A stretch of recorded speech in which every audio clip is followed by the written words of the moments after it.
සරණ පසේ බුදුරජාණන් වහන්සේ නමකට පිණ්ඩපාතේ වඩින්න බලු පැටියෙක් උපකාර කරලා තියෙනවනේ. මේක ඈත අතීතයේ දඹදිව සිදුණු කතාවක්. හරි අසිරිමත් කතාවක්. ඒ කාලේ පසේ බුදුරජාණන් වහන්සේලා වැඩ ඉඳලා තියෙනවා.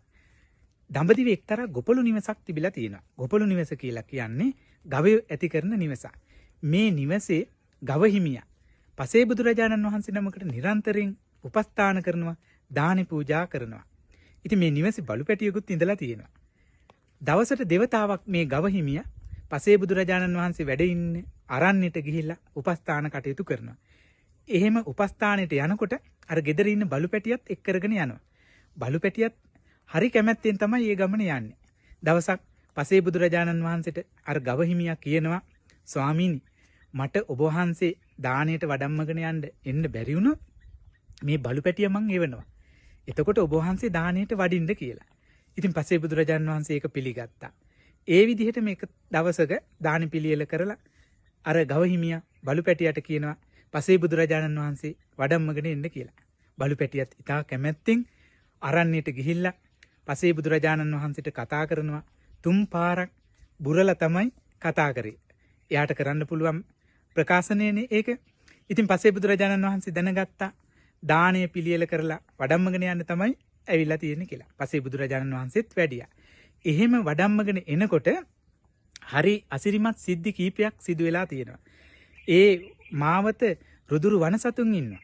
ඒ වනසතුන් ඉන්න තැන්වලදී අර බලු පැටිය වනසතුන් ඈත් කරන්න බුරනවා. බුරලා එවුන් ඉවත් කරනවා. ඒ වගේම පසේ බුදුරජාණන් වහන්සේටත් පරීක්ෂා කරන්න හිතුණා මේ බලු පැටිය කොච්චර ස්නේහවන්තද කියලා. ඉතින් පසේ බුදුරජාණන් වහන්සේ ඒක පරීක්ෂා කරන්න අර පාරේ වඩිනකොට වෙනත් මාර්ගයක වඩිනවා.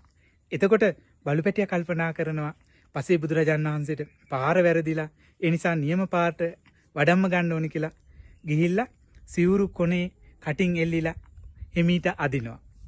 ඉතින් පසේ බුදුරජාණන් වහන්සේ නිවැරදි පාරේ වඩිනවා. ඉතින් මේ පරීක්ෂණයක් කරලා තියෙන්නේ. ඒ බලු පැටියා හරි ස්නේහවන්තයි පසේ බුදුරජාණන් වහන්සේට. ඉතින් එහෙම දානෙට වඩම්මගෙන ඇවිදින් තියෙනවා. මේක නිරන්තරයෙන් සිදුවෙච්ච ක්‍රියාවක්. පස්සේ කාලේ මහා පින්වන්ත ජීවිතයකුත් ලැබුවා මේ බලු පැටියා. එතකොට මේකේ තව කතාවේ ගොඩාක් දේවල් තියෙනවා. මම මේ කෙටියෙන් ඔබට ප්‍රකාශ කළේ මම මේක කිව්වේ අද වර්තමාන කාලේ සාමපාගමනේ වඩින අපේ පඤ්ඤාකර හාමුදුරු සහ ඒ සංඝ පිරිස සහ අර පින්බර ආලෝක බලු පැටියත් හරි අසිරිමත් නේද? ඒ ආලෝකණන් දැන් ටිකක් ලොකුයි. එතකොට අපි මේ කතාව කියලා මං ඒ ස්වාමින් වහන්සේට සංඝ පිරිසටත් පුණ්‍යවන්ත ආලෝකටත් ආශිර්වාද කරන්නයි බලාපොරොත්තුව. ඒ උතුම් සාම පාගමනේ වඩින පඤ්ඤාකර ස්වාමින් වහන්සේටත් සංඝ පිරිසටත් ආලෝකටත් තමන් බලාපොරොත්තු වෙන්නේ සාම පණිවිඩය මුළු ලෝක ධාතුවටම කියාගන්න ප්‍රකාශ කරගන්න ශක්තිය ධෛර්යය වාසනාව ලැබේවා. නිදුක් වෙත්වා, නිරෝගී වෙත්වා, සුවපත් වෙත්වා. තෙරුවන් සරණයි කියලා ප්‍රාර්ථනා කරනවා.